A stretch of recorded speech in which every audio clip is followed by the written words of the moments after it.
자, 진도를 나가봅시다. 우리가 지난 시간에 독도 얘기까지 하고 마쳤던 것 같은데 그 다음으로 넘어갈게요.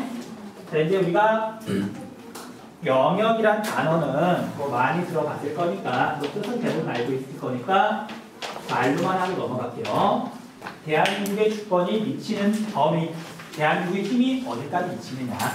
이 영역에는 세 가지가 있죠. 영토, 두 번째는 영해, 그 다음 세 번째는 영공이 있어요. 자, 이거에 대해서는 초등학교 때 배우는데 절대 우리 한국지리니까 좀 더 자세히 배울 거고, 이 중에 영해가 제일 중요해요. 중요한 이유는 시험에서 다 물어보는 주제이기 때문에. 그래서 영해와 함께 우리가 배타적 경제 수업도 같이 공부를 할 건데, 얘는 수능에서도 자주 물어보는 내용이고 내신에서는 반드시 물어보는 내용이에요. 반드시. 자, 이 중에 영토부터 이야기를 할게요. 자, 영토가 시험 문제에 안 나오는 까닭은 우리는 우리 한반도에서 되게 오랫동안 독립국가를 유지해왔죠. 그러니까 이제 영토 분쟁이 날 거리가 없는 거예요. 국경선도 명확하고. 네 땅 내 땅 싸우는 게 없단 말이지. 그래서 시험이 안 나오고요. 독도는 영해에 속해요. 바다에 속하기 때문에 거기서 다룰 거예요. 자, 그래서 영토를 봤더니 우리 헌법에는 뭐라고 되어 있냐면 한반도하고 거기에 딸려있는 부속 도서가 우리 대한민국의 영토다. 주변에 있는 섬이 우리 헌법에 그렇게 돼 있어요. 근데 도서가 섬인데 섬 도자잖아요. 근데 보세요. 우리 한반도를 이렇게 봤더니 울릉도 북쪽가 있고요. 우리 휴전선을 경계로 북쪽에는 북한이 있고 우리는 대한민국이죠. 자, 우리나라 헌법에서는 북한을 국가로 인정하고 있다, 하지 않고 있다? 하지 않는다. 우리나라 헌법에서 뭐라고 보고 있냐면 한반도 전체가 대한민국인데 그 북쪽 부분을 괴뢰 정부가 장악하고 있다라고 표현해요. 강제로. 그러니까 우리나라 헌법에서는 지금 북한을 인정하고 있지 않아요. 그러니까 상대방을 인정하지 않으니까 대화가 잘 안 되는 거지. 그런데 중요한 건 어차피 국가 간의 이야기이기 때문에 국제사회가 중요한 거예요. 자, 우리 국제사회에 보면 유엔이라고 하는 기구가 있죠. 유엔에 가입하려면 회원이 되려면 자격이 국가거나 네이션이거나 아니면 국가에 준하는 그런 단체만 가입할 수가 있어요. 자, 우리나라 유엔에 가입해 있다, 안 돼 있다? 돼 있다. 당연히 돼 있다. 반기문 총장이 유엔 총장이잖아요. 당연히 회원국이니까 당연히 총장으로 뽑힌 거 아니야. 자, 북한은 가입돼 있다, 안 돼 있다? 돼 있다. 북한도 돼 있다. 같은 날 같은 시간에 손잡고 같이 가입했어요. 여러분들 태어나기 전에 1992년도에. 그래서 북한은 이제 정식 국가인데, 국제사회에 인정하는 국가인데 우리나라만 유일하게 국가라고 인정을 안 하고 있어요. 참 아이러니하죠. 그러니까 이제 통일이 된다고 말을 하는데 실제로 통일을 위한 노력을 이제 얼마나 하는지는 선생님들이 약간 의심이 되는데, 아무튼 이런 내용은 뭐 교과서에 안 나오지만 그냥 이렇게 상식에서 알고 넘어갈게요. 자, 이제 영토에서는 뭐 다른 건 잘 안 물어보고 이거 정도는 기억해주세요. 자, 우리나라 땅이 어디에서 어디까지냐? 그 제일 끝 지점이 어디냐? 그거 정도는 알고 있으셔야 돼요. 그래서 참고로 제일 서쪽은 여기에요. 제일 서쪽은. 자, 여기는 시험 문제에서 안 물어봐요. 북한 땅이기도 하고 별로 물어볼 거리가 없어요. 그 다음에 제일 북쪽 여기도 안 물어봐요. 북한 땅이니까. 그래서 우리가 사극, 극이라는 게 극단적이라 끝지점을 말하는 거거든. 동서남북 제일 끝지점 중에 제일 남쪽하고 제일 동쪽, 여기하고 여기만 물어본단 말이에요. 그래서 선생님 앞에서 한번 강조했었죠. 자, 별로 안 중요한 내용 부탁해요.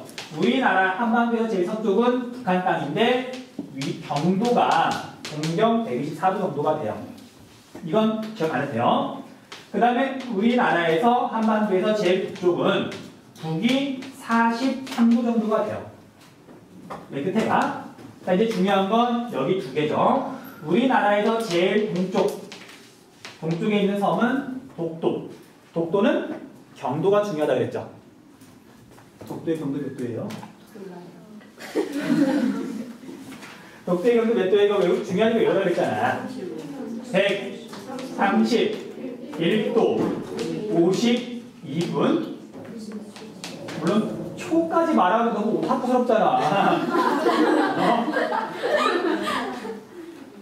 131도 52분까지만 외우세요. 야, 나도 지리교사도 못 외우는 걸 왜 몰라 그래. 근데 몇 초예요? 20. 맞아? 넘어가자. 괜히 물어봤다. 자, 그 다음에 제일 남쪽은 마라도죠. 자, 마라도의 위도가 중요하죠. 마라도의 위도 몇 도? 33도. 복 6분. 북이 얘가 마라도예요. 그래서 이 두 개는 시험에도 굉장히 자주 물어보니까 숫자로 외우시라고요. 그러니까 선생님이 어디 가라고 외우라고 말 안 한다 그랬잖아. 외우세요. 제발. 표정 보소 안 외울 것 같아. 응? 그 다음 나중에 여러분 거리 감각이 약간 필요해서 이거 하나만 알려줄게요. 우리 한반도 제일 북쪽 끝에서 남쪽 끝에까지 이 직선 거리가 얼마쯤 되냐면 1100km 정도가 돼요. 1100km. 근데 이건 별로 중요한 건 아니고요. 여기 인천에서 이쪽에 그대로 동쪽으로 가면 강릉이 나오거든요. 그러니까 우리는 황해에서 동해까지 직선 거리가 얼마쯤 되냐면 얘는 기억을 좀 해두면 좋아요. 220km 정도예요. 220km. 그러니까 여러분 나중에 뭐 기분이 울적하거나 그러면 15만 원만 있으면 15만 원. 그럼 길에 나가가지고 택시를 잡아요. 아저씨 동해요. 그럼 15만 원이면 가요. 그러면 2시간 안에 동해 바다를 볼 수가 있어요. 아니 왼쪽 더 가까워. 동해. 그러니까 저 울적하고 그러라고. 그리고 그 다음에 15만 원 들고 가면 안 돼요. 올 때 걸어가야 돼.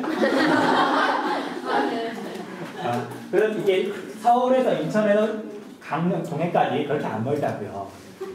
좀 빨리 밟으면 2시간 안에 가요. 자, 이렇게가 이제 영토에 대한 기본 설명. 자, 어려운 내용 없으니까 얘는 넘어갈게요. 자, 이제 이 부분이 중요하다고 했죠. 영해는 별 5개 중에 6개예요, 6개. 무조건 시험에 나오네요. 자, 그림을 이렇게 그려보면은, 자, 이렇게 우리나라라고 하기 그렇고, 어쨌든 A라고 하는 나라에 영토가 있어요. 어떤 나라가 있어? 그럼 이 주변은 바다인 거예요. 자, A 나라에서 굉장히 멀리 떨어진 바다, 이 나라하고 상관없는 바다, 다른 나라하고 상관없는 바다, 그런 바다를 뭐라고 부르냐면 공해라고 불러요. 공동의 바다. 태평양 한가운데는 누구의 소유도 아닌 거예요. 그런 바다를 공해라고 불러. 그런데 이 나라 주변에 가까이에 있는 이 바다는 누가 봐도 이 나라의 바다가 되는 거죠. 그래서 이걸 갖다가 우리가 영해라고 부른단 말이에요. 자, 그래서 영해에서 이제 물어보는 내용이 크게 이제 3가지가 있는데 단순하게 외우는 게 아니라 스토리를 만들어서 기억하면 돼요. 자, 우리가 영해를 이렇게 이해하려면 첫 번째 뭘 알아야 되냐면 과연 영토하고 영해하고 어떻게 구분을 하느냐. 영토가 어디까지고 어디서부터 영해인지를 정해놔야 우리가 영해를 설정할 수 있을 거 아니야. 그쵸? 그래서 영토와 영해를 나누는 기준이 되는 선을 우리가 뭐라고 부르냐면 기선이라고 불러요. 기선. 기준선의 줄임말이에요. 그러니까 이제 기선에서부터 어디까지를 영해라고 하자. 그래서 두 번째 필요한 게 기선에서부터 어디까지냐. 범위를 우리가 이렇게 또 알아야 돼요. 그럼 무한정, 자기가 설정하고 싶은 대로 설정하는 게 아니라 국제협약으로 어디까지 하자. 약속을 정해놨단 말이에요.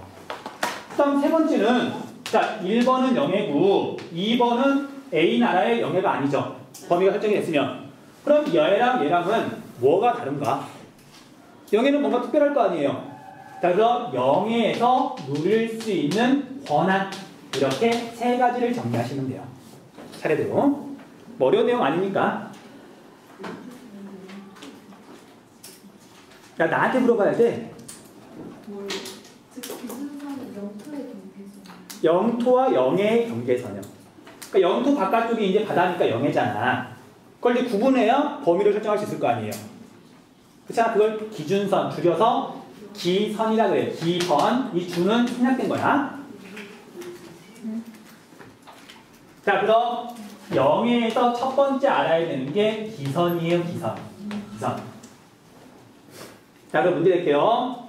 자, 이제 단면들을 그려보면 이렇게 육지가 있고 이렇게 지금 바닷물이 있어요. 자, 이걸 1번이라 그럴게요. 자, 우리 바닷물은 항상 높이가 변하죠. 네. 밀물과 썰물이 있으니까. 그래서 여기 육지의 면적이 늘 달라져요. 그러니까 그걸 정해내자는 말이야. 자, 1번은 밀물 대 해수면. 그때 해안선은 여기가 되겠죠. 여기가 지금 1번이에요. 그 다음 2번은 썰물 대 해수면. 여기가 이제 2번이 돼요. 여기 해안선이. 그 다음에 이건 사람의 평균이 중요하지. 중간 있으면 이게 평균은 가잖아. 자, 그래서 여기 3번이 평균 해수면을 기준으로 해안선을 설정한다. 기선을 설정한다. 크게 이렇게 세 가지를 볼 수가 있단 말이에요. 자, 국제법상 어디까지가 영토예요? 어디까지가 영토일까? 몇 번 선이 과연 기선이 될까? 자, 정답은 3번이에요. 3번. 그 이유가 뭐냐면, 3번, 2번. 진짜 잠깐. 2번. 자, A 나라 입장에서는, 뭐 다른 나라도 마찬가지예요. 자기 나라의 영토가 최대한 넓어야 바다도 더 많이 차지할 거 아니야. 그러니까 자기 나라의 영토가 최대한 넓게 설정하려고 한 거란 말이에요. 자, 그래서 여기 기선은 여기 옆에 그림에서 2번에 해당하고요. 2번에 해당하고, 이걸 말로 표현하면, 우리말로 표현하면 썰물 때 해안선을 기준으로. 썰물 때. 근데 그렇게 하면 말이 길어지니까 한자 말을 써요. 한자로 뭐라 그러냐면 최저조위선이라고 불러요. 최저조위선. 자, 말 그대로 최저는 가장 낮다. 이 조는 우리가 조석, 조차, 조류, 밀물과 썰물을 나타내는 한자는 말이에요. 그럼 밀물과 썰물이 있는데 그때 가장 낮은 위치에 있는 해수면, 해안선, 그걸 기준으로 기선을 설정한다. 최저조위선 용어를 좀 기억해 주세요. 그래서 앞으로 기선이란 말이 나오면 무조건 썰물 때 해안선을 기준으로 한다. 최저조위선을 기준으로 한다. 기억 좀 해주세요.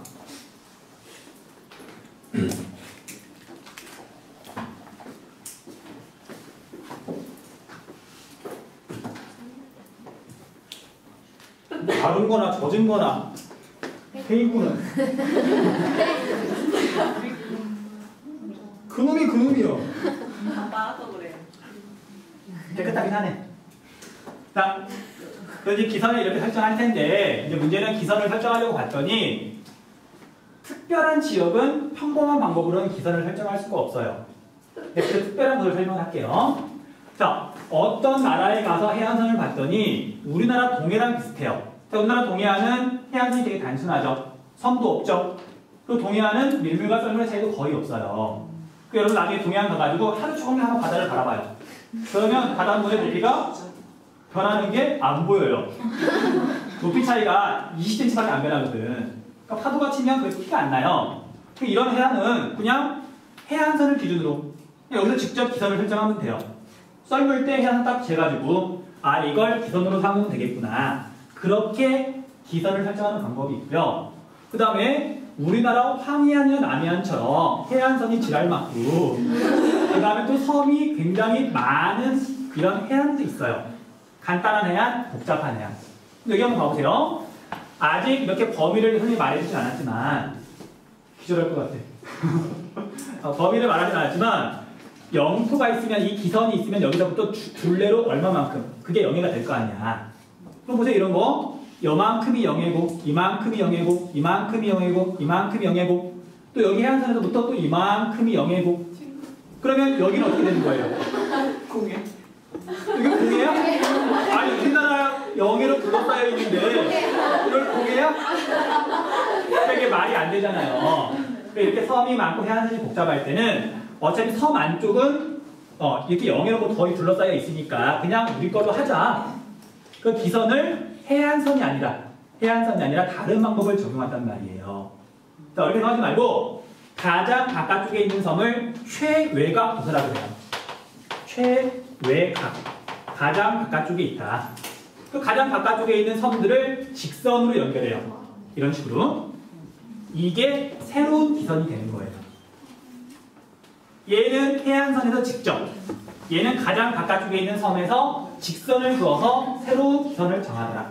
이렇게 두 가지 방법이 있는 거야. 네. 이렇게 불쌍한 표정으로. 어? 자, 그 용어 정리해 줄게요.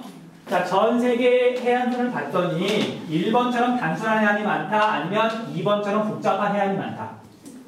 어느 쪽이 더 많을까? 1번이 훨씬 많아요. 그러니까 왜 그러냐면 우리나라는 황해안하고 남해안이 복잡하잖아. 그러니까 우리가 외국에 나가서 뭐 해안가 뭐 보지는 않았을 거 아니야? 그러니까 이제 우리나라랑 비슷할 거라 생각을 하는 거지. 근데 아니에요. 여러분 리아스식 해안 알죠? 뭐라고요? 리아스식 해안. 리아스식 해안. 우리나라 황해안이나 남해안처럼 해안선이 복잡하고 섬이 많은 해안을 리아스식 해안이라고 부르는데 이걸 공부하는 이유가 뭐냐면 특별하니까. 전 세계에서 이렇게 섬이 많고 해안선이 복잡한 해안은 굉장히 드물어요. 그러니까 전 세계 해안은 일반적으로 동해안이랑 비슷해요. 자, 그래서 동해안처럼 그냥 해안선에서 직접 기선을 이렇게 적용한다. 그런 기선을 뭐라고 부르냐면요. 통상기선이라고 불러요. 통상기선. 자, 통상적이다. 일반적이다. 보통이란 뜻이잖아. 그러니까 전 세계에서 보통 일반적으로 기선을 설정하는 방법이 통상기선이에요. 그런데 이제 우리나라 황해안이나 남해안은 굉장히 독특하다 그랬죠. 가장 바깥쪽에 직선을 그었잖아. 그런데 얘는 당연히 이름을 그대로 따서 직선기선이라고 부르는 거예요. 저체 각이 곽이에요. 곽. 곽. 곽이지. 최외곽 도성. 쏘리. 미안해. 초등학교 때 공부를 제대로 안 해서 받아쓰기를 못해.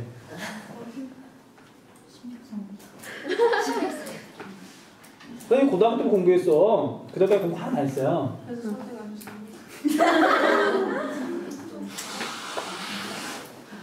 나중에 조금 더 더워지면 너무 늦지 않은 시기에 공부를 하기보다는 뭔가를 하는 요령이 있게 한번 해줄게요. 요령이 있어요, 요령이. 빨리 말해주세요.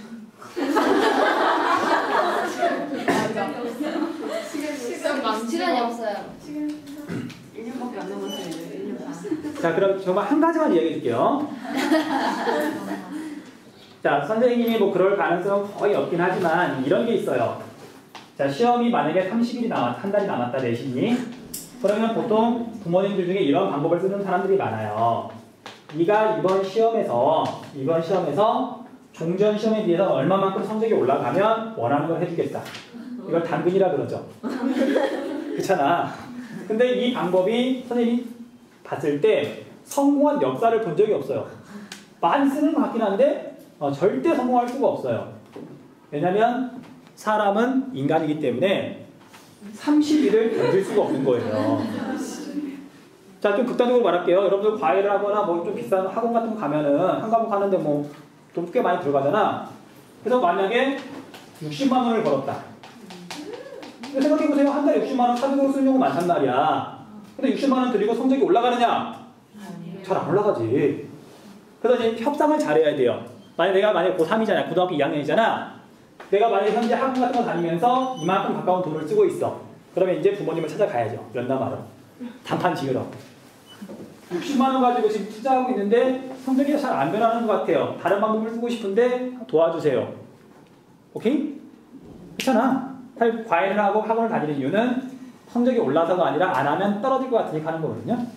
그러니까 방법이라는 게 뭐냐면 선생님 이제 엄마한테는 말하겠죠. 이 60만 원이 결국 다른 사람 주머니에 들어가고 있는데 제발 내 주머니에 꽂아주세요. 좋은 거야. 남의 주머니에 들어가는 것보다 내 주머니에 들어오는 게 엄마한테도 좋고 나한테도 좋고. 엄마한테 왜 줘요? 야, 우리 집 돈이 남한테 나가는데 당연히 내 자식한테 돈 주는 게 좋지. 엄마 입장에서도. 왜 과외생한테 돈을 주고 지랄이야. 상태가 지랄이잖아. 그러니까 불안하니까 주는 건데 불안한 거 이렇게 상세하게는 좀 돈이 많은 거지. 물론 선생님 이제 과외비용 같은 거 잘 몰라요. 선생님 그런 거 해본 적이 없어서. 근데 선생님 한 번도 다녀본 적 없다 그랬잖아. 근데 어쨌든 내가 방법을 쓰면 그러니까 여러분 써먹으라는 얘기야. 내가 자통하는 건 아니고 협상을 잘해야 돼요. 자, 한 달 후에 만약에 이제 종전에 비해서 성적이 10%가 올라간다. 별거 아닌 것 같죠? 100등 하는 애가 전교에서 100등 하던 애가 90등을 한다.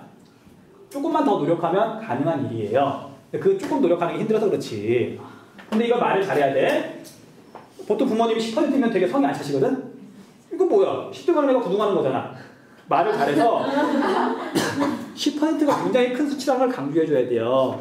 정 안 되면 아버지의 자존심도 긁어야 돼. 아버지 연봉 1년에 10% 잘 안 올라가잖아요. 큰 거라고.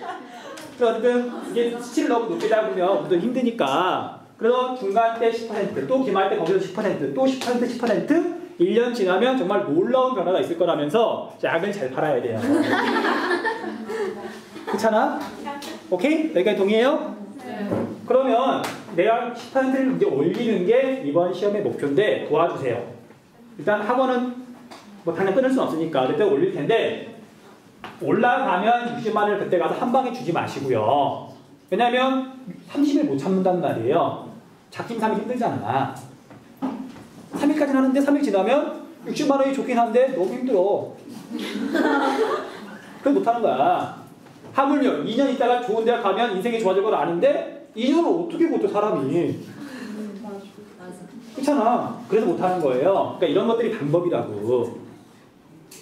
오해하지 마세요. 선생님은 선생님 어머니를 되게 잘 만난 거야. 내 선택은 아니었지만 선생님 어머니가 현명하신 거예요. 그래서 이 60만 원을 한꺼번에 몰빵으로 받으면 안 되고 이걸 30분할로 나눠서 주십시오. 2만 원씩 하루에 2만 원. 그러니까 이건 어차피 자기의 약속이거든요. 그래서 내가 엄마 내가 오늘 학교에서 열심히 공부하고 나름 잘 열심히 했으면 집에 와서 내가 열심히 했다고 말할 테니까 그때 2만 원 주세요. 한 달 있다가 60만 원은 되게 큰 돈이지만 그걸 너무 멀니까 안 받았지만 내가 오늘 하루 열심히 하면 집에 가서 2만 원이 생겨요. 그렇게 한 달 동안 2만 원씩 꼬박꼬박 적립이 되면 그리고 한 달 동안 정말 열심히 공부했으면 10%는 당연히 올라갈 거 아니야. 그래서 한 달이 지나 정말 10%가 올라가면 제가 60만 원을 그대로 갖고요. 만약에 목표에 실패했으면 제가 다시 60만 원을 토해낼게요. 그러니까 그 2만 원이 내가 그냥 쓸 수도 있겠지만 자신이 있으면 쓰지 않더라도 당장 내 이렇게 비밀 창고에 2만 원씩 차곡차곡 쌓여가. 그렇잖아. 그게 똑같은 60만 원을 쓰더라도 전혀 다른 효과가 나오는 거예요. 자, 좀 극단적으로 자, 재수업사 해도 좋아요. 사실 실제로 그랬다는 게 아니라 내가 만약에 지금 고등학교 2학년으로 돌아가면 선생님 당시 고등학교 2학년 때 갈 수 있는 대학이 몇 군데 없었어요. 가능한 대학이. 점수가 잘 나왔으니까 재수업도 하라고요. 서울대 연고대. 그러니까 이 중에 갈 수 있는 대학이 이 정도밖에 없었는데 얘랑은 점수 차이가 별로 안 나잖아요. 아니 뭐 한두 개 차이잖아. 수능으로 치면. 근데 등록금 차이는 엄청나게 났거든요. 당시 선생님이 여기 가면은 한 학기에 1년에 2번 등록금을 내야 되는데 100만 원밖에 안 했어요. 근데 여기 가면은 두 군데를 가면 한 학기 등록금이 300만 원이에요. 한 학기에만 200만 원 차이가 나잖아. 1년이면 400만 원 차이, 4년이면 1600만 원 차이가 나는 거예요. 그래, 어차피 대부분의 부모님들이 대학교 등록금까지는 대주신단 말이야. 그럼 만약 선생님이 다시 고등학교로 돌아간다. 또 아버지를 찾아가야지. 답판 지으러 왔습니다. 하면서 제가 지금 이 정도 성적이면 여기 정도 갈 것 같은데 조금 더 해서 여기 갈 테니까 그래서 내가 아버지의 돈을 나중에 1600만 원을 아껴 드릴 거니까 내가 지금 성적을 올릴 수 있도록 좀 도와주십시오. 제가 과감하게 그 1600만 원 아낄 수 있는 것 중에 800만 원만 받겠습니다. 그래서 이번 시험 잘 보면 100만 원 주십시오. 그 시험 4번 남았잖아요. 4번 남았잖아. 2학년 때 4번, 그다음 3학년 때 남았잖아. 나머지 이제 중간 기말에서 총 6번 정도 남았죠. 각 시험마다 100만 원이 걸린다고 생각을 해보세요. 원래 목표가 설정이 되면 그걸 이루었을 때는 반드시 보상이 따라와야 돼요. 그 보상이 절대 작으면 안 돼. 작은 거 여러 개보다 큰 거 한 방씩. 큰 거 한 방씩. 내가 지금 만약에 고등학교로 돌아간다면 그럴 거라고요. 그러니까 협상을 잘해야 된다고. 협상을.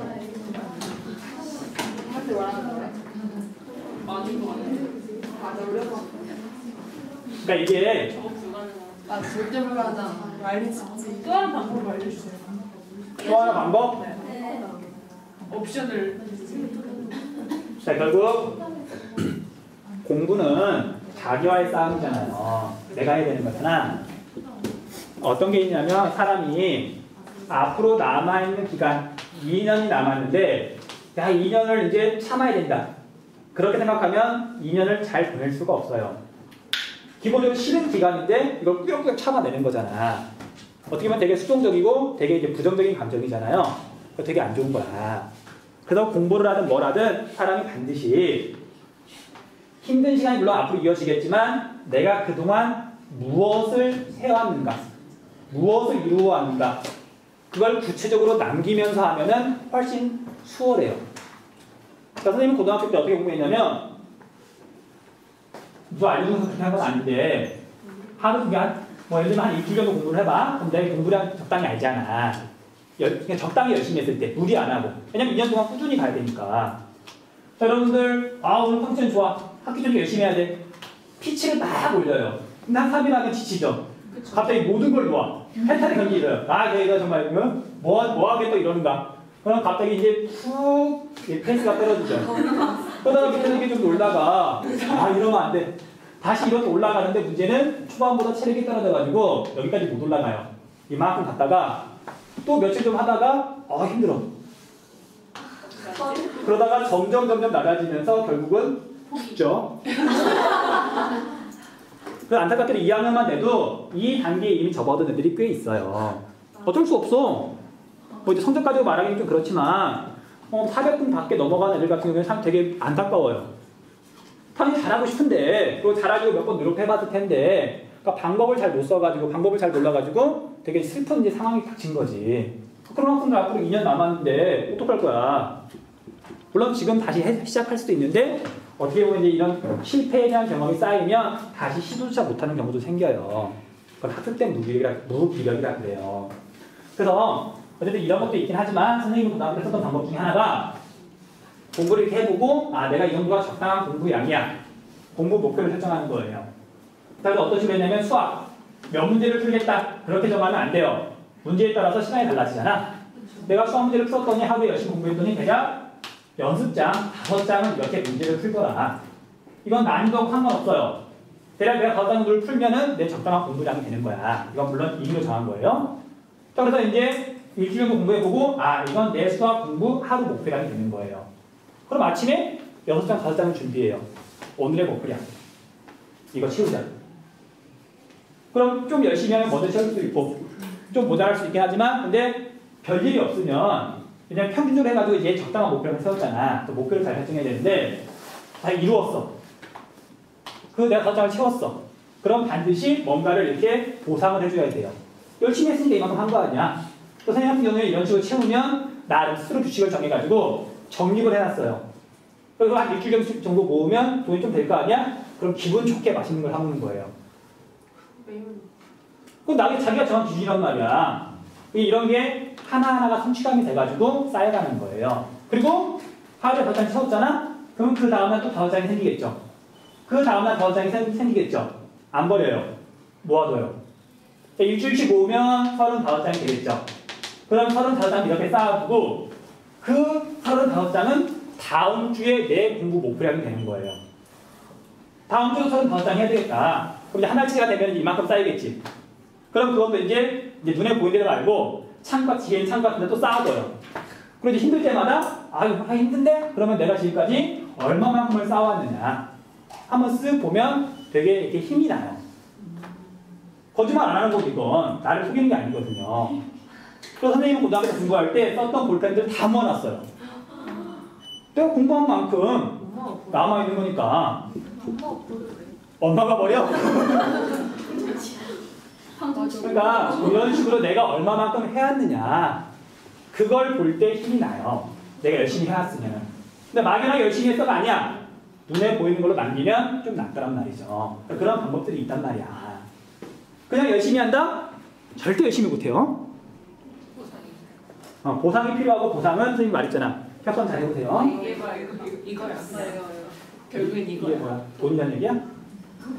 자, 다른 사람 일어나라. 안녕하세요. 깨워.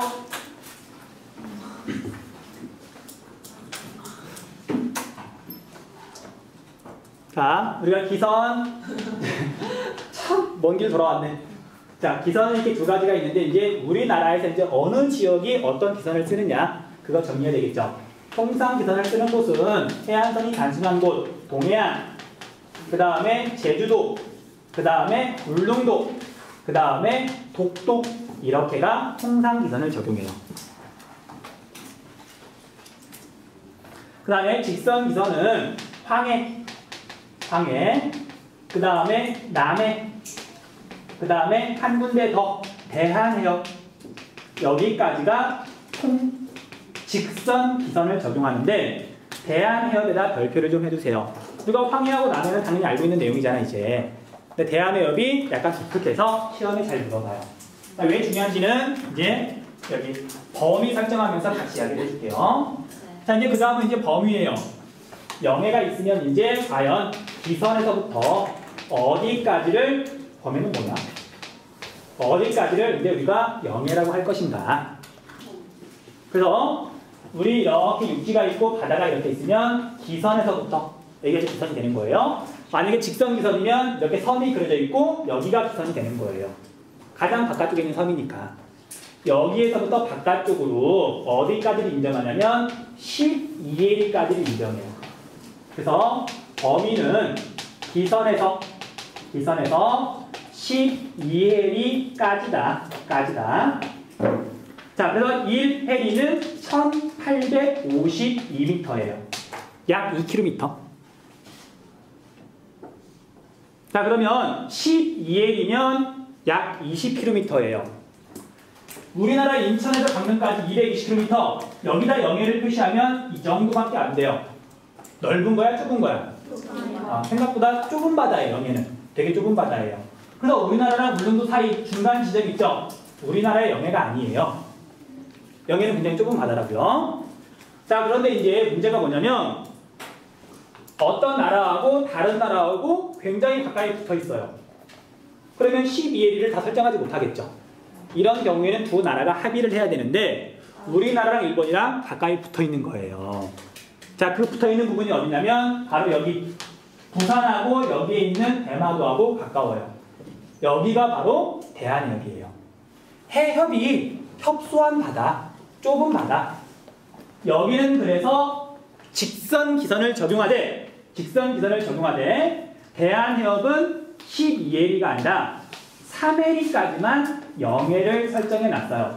우리나라도 3L, 일본도 3L. 이건 두 나라가 약속한 거니까. 그럼 나라마다 달라요? 이렇게 겹칠 때는 나라마다 이렇게 두 나라가, 다른 나라는 중요하지 않으니까 두 나라가 합의를 해가지고 정할 수가 있는 거예요. 자, 그래서 우리가 대한해협 이렇게 생겼거든요. 여기 한번 보세요. 우리나라가 이렇게 있고 일본이 이렇게 있으면 우리나라 바깥쪽에 이렇게 지금 섬이 있어요. 직선기선을 이렇게 설정한 다음에 여기서부터 이제 이렇게 3L이가 우리나라의 영해. 그 다음에 일본에서 일본의 3L이 이게 일본의 영해. 여기 가운데는 공해를 남겨뒀어요. 다른 나라 배가 지나가야 되니까. 어쨌든 그래서 범위가 3L이라는 거. 이거 시험에서 자주 물어보는 포인트예요. 자, 그래서 범위까지 이야기를 했고요. 하나 더 권한까지만 이야기한 다음에 정리할 시간 줄게요. 자, 그러면 이제 영해는 그 나라한테 이제 어떠한 권한이 있느냐? 얘랑은 다르잖아. 물고기잖아. 그건 당연히 포함이 되고요. 영해는 영토하고 똑같다고 보시면 돼요. 다른 나라 배가 마음대로 들어올 수도 없고 물고기는 당연히 못 잡고 자원도 마음대로 채굴 못하고 여기는 어떤 시설도 건물 같은 것도 못 짓고 영토랑 똑같다고 보시면 돼요. 근데 단 하나 예외가 있어요. 이것만 물어봐요. 자, 전 세계 바다를 보면은 이런 곳이 몇 군데가 있어요. 한 나라가 있고 다른 나라가 이제 뭐 이렇게 거의 붙어 있어가지고 되게 좁은 바다야. 근데 이 길로 지금 배가 다니는데 만약에 이 나라가 우리의 영해니까 니들 다니지 마. 다니려면 돈 내라. 그럴 수도 있잖아. 그러면 굉장히 멀리 돌아가야 되는 바다가 몇 군데가 있어요. 그러니까 다른 나라 입장에서 좀 억울한 거야. 아니 우리가 뭐 니들한테 뭐 피해 주는 것도 아닌데 그냥 교육이 지나가겠다는데 왜 자꾸 이렇게 귀찮게 하느냐. 그래서 이제 국제법을 정해가지고 나라 사람들이 모여가지고 이런 바다가 있기 때문에 영해라 하더라도 이런 걸 만들어 놓은 거예요. 무해통항권. 무해통항권. 용어 좀 기억해 주세요. 무해통항권. 해가 없는, 해를 끼치지 않는 배는 영해라 하더라도 지나갈 수 있는 권리가 있어요. 통항할 수 있는 권리가 있어요. 그러니까 다른 배는, 예를 들면 우리 군함이 일본의 영해를 지나가고 싶어. 그럼 일본한테 허락을 맡아야 돼요. 왜냐면 군함은 무기 쏠 수도 있잖아. 공격할 수도 있잖아. 그런데 만약에 우리나라 무역선이, 상선이 일본의 영해를 지나가고 싶어. 그러면 이렇게 허락을 얻는 게 아니라 우리 지나갈게 통보만 하면 돼요. 허락을 얻을 필요 없다고. 그냥 지나가면 된다고요. 말하고. 나 지나갈게 하고. 오케이? 응. 그래서 무해통항권이라는 게 있어서 상선, 무역선 또는 여객선, 자, 또는 유조선 이런 배들은 다른 나라 영해에도 들어갈 수가 있더라. 시험에서 물어볼 때 이걸 주로 물어봐요. 여기까지 체크 좀 해놓으세요. 여기까지. 지나가기만 할 수 있죠. 안 지나가고 뭐 하려고? 유조선. 길은 나르는데, 석이 나르는데.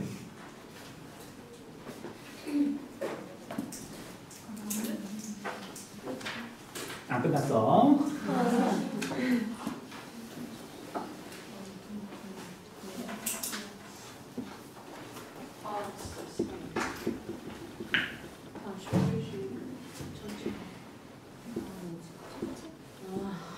성질은 상담식?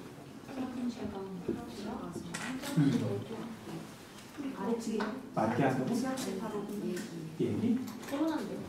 토론?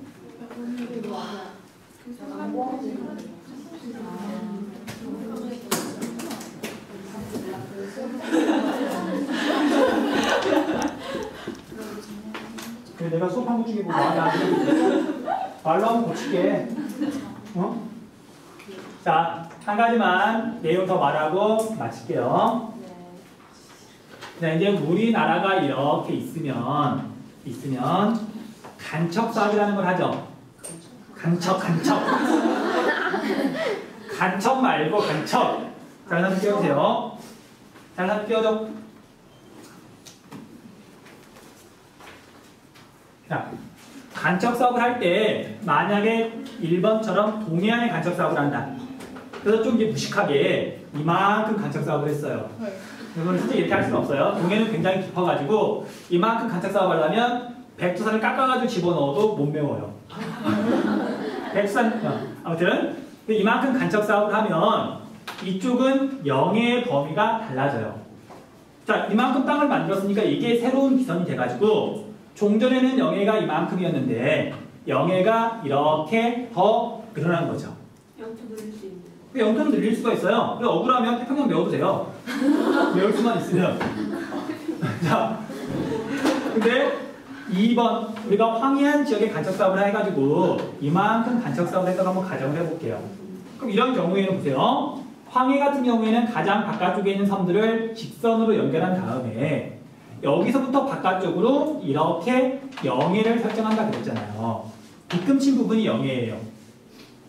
자, 기선을 중심으로 안쪽은 영토, 바깥쪽은 영해. 여기 지금 X 표시한 부분은 영해예요, 영해가 아니에요? 영해가 아니란 말이에요.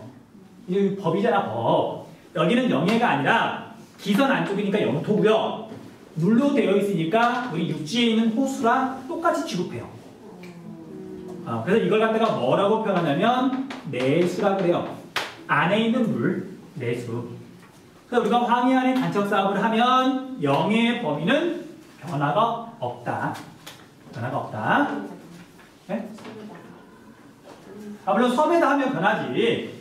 근데 말했잖아요. 황해안에 한다. 황해안에다가. 황해안에 있는 섬이 아니라 황해안에다 하면은 영해의 범위는 변화가 없다. 없다.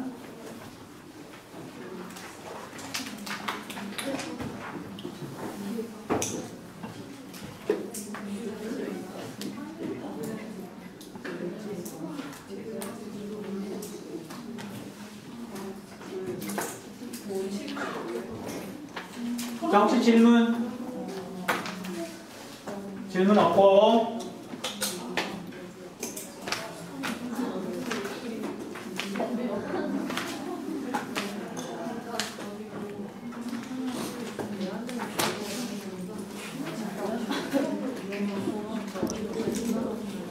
질문 없어요? 여러분들 이게 지금은 잘 모르겠지만, 잘 모를 테지만, 그러니까 어떤 일을 성취하기 위해서 반드시 그러니까 좋은 방법이 있다고요. 그 방법을 좀 이렇게 찾아가야 돼. 그러니까 엄마랑 하는 그런 방법도 있고, 그러니까 선생님 지금 같은 선생님 같은 게 뭔가를 할 때 엄마를 이용할 수가 없잖아요. 어차피 내가 하는 거니까 내 생각이 하는 건데 나밖에 없으니까. 그래서 어떤 식으로 하냐면 선생님이 어저께 나눠줬던 그 자료 있죠? 근데 그 자료 지금 업데이트하는 중이거든요. 몇 년 지났으니까. 근데 그 자료를 하면서 그냥 이렇게 단순하게 막 해나가는 게 아니라 그 작업을 갖다 이제 아는 거예요, 일단. 그 작업을 끝나려면 하루에 한 3시간씩 하더라도 한 3-4달 걸릴 것 같아요. 그거 꽤 큰일이야. 그래서 일단 얼마만큼 힘이 들지는 이제 예상이 되니까 중간에 힘들더라도 원래 힘든 일이야 라고 이제 아는 거니까 참을 수가 있는 거고. 그렇잖아. 2년 동안 힘들 거라는 거 알잖아. 그러니까 적당히 힘들어하면 당연히 참아야 되는 거지. 그래서 참을 건데 중요한 건 이제 남아있는 걸 보면 짜증 난단 말이야. 정리해가지고 교정 봐가지고 그걸 프린트로 뽑아가지고 끝난 부분은 옆에다 지금 쌓아주면서 작업을 하는 중이에요. 그러니까 하루 끝나면 뭐 한 2-3페이지, 한 2-3페이지. 이게 쌓이다 보면 이제 예를 들면 중간쯤에 2달 지나가지고 중간쯤 끝났어. 그럼 분명히 내가 이제 해온 만큼만 해왔잖아, 잘. 그럼 앞으로 2달 동안 또 해온 만큼만 하면 작업이 끝날 거 아니야.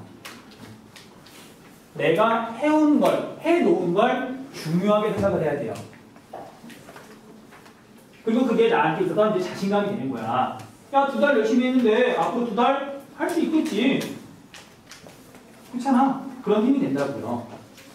그런 것들이 쌓여야 학교 생활, 교감 생활을 잘 할 수가 있어요. 그리고 이런 게 한번 성공하잖아. 선생님 그 작업을 이제 옛날에 한번 했었잖아. 했던 경험이 있으니까 이번에 매달쯤 걸리는 큰 일을 하더라도 당연히 하겠지 라고 생각하고 하는 거예요. 그래서 성공에 대한 경험이 중요한 거예요. 계획을 세웠으면 반드시 성공을 해야 돼요. 실패가 쌓이면 아무것도 못해. 근데 성공하기 힘들어. 그건 자기가 노력을 더해서가 아니라 자기의 능력을 제대로 파악하지 못하고 상황을 제대로 파악하지 못하고 계획을 잘못 세워서 그런 거예요. 그러니까 목표 설정을 잘해야 돼요. 목표 설정. 그러면 사람이 되게 빨리 변해요. 금방 변해요. 금방 변해요.